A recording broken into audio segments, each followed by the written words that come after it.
Master Jet, may memo na po ba ang 30-day vacation break na pure bakasyon lang po talaga? Accountable ang mga authorities pag may trabahong ipinagawa sa bakasyon natin. Salamat po. Okay, ito po ay tumutukoy doon sa bakasyon, no? During school break, pagkatapos ng end of school year na rights, at doon sa beginning of school year. So parang yung school break na yon, ito po kasi ay nabanggit ni Vice President and Deputy Secretary Inday Sara Duterte before, nung nasa Bohol po siya, na magkakaroon ng 30 days as in walang activities si DepEd during that break. Walang NLC, walang brigada, and etc. Ito actually mga master ay nakapaloob na ito sa DepEd Order number 22 series of 2023.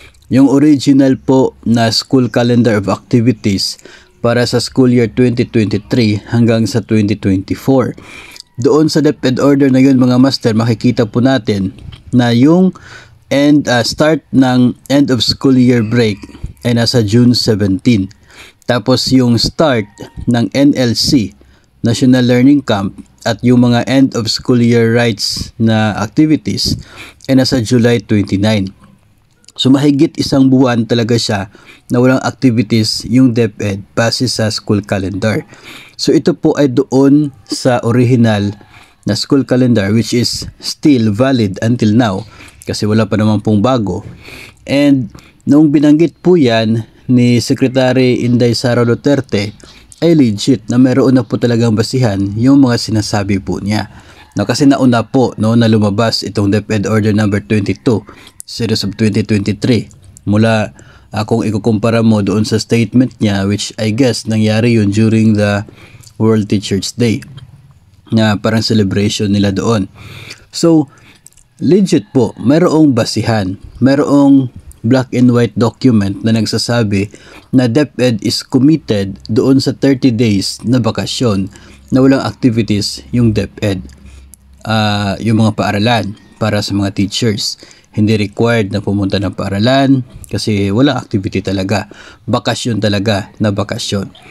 Yun ay nasa DepEd Order number 22 series of 2023. Ngayon, fast forward sa ngayon, mayroong mga proposal na babaguhin yung school calendar na instead na doon sa parang second week ng June yung pagtatapos ng school year, gawing mas maaga, gawing part ng May. Tapos, yung simula naman ng klase para sa susunod na school year ay gawing mas maaga rin. So, mayroong babaguhin. Sa pagbabagong yan, yun ang hindi natin masisiguro sa ngayon if magkakaroon pa ba ng 30 days na bakasyon na walang school activities. Yun ang hindi pa natin masisiguro kasi wala pang DepEd order for that purpose. No, puro pa lang mga plano. Doon naman po sa mga nakikita po natin ay mayroong chance na mangyari po yon. Kasi yung total na bakasyon na break ng school year ay aabot naman ng malapit sa 2 buwan, no, doon sa plano raw nila. So pwede pa rin na yung 1 buwan doon ay intended para doon sa walang activities. Pwede. Pero hindi pa po natin talaga masisiguro hanggat wala pang bagong DepEd order for that purpose para sa pagbabago ng school calendar.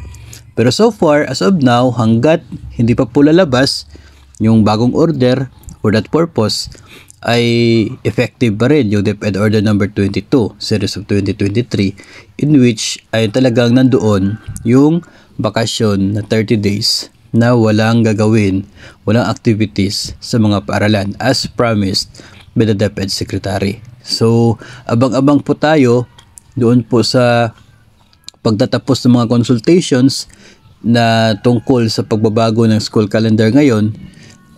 Kasi kapag matapos po yun, maglalabas na bagong DepEd order, doon po natin titingnan, no, kung included pa rin po doon sa magiging bago na calendar yung 30 days na bakasyon, if ever po.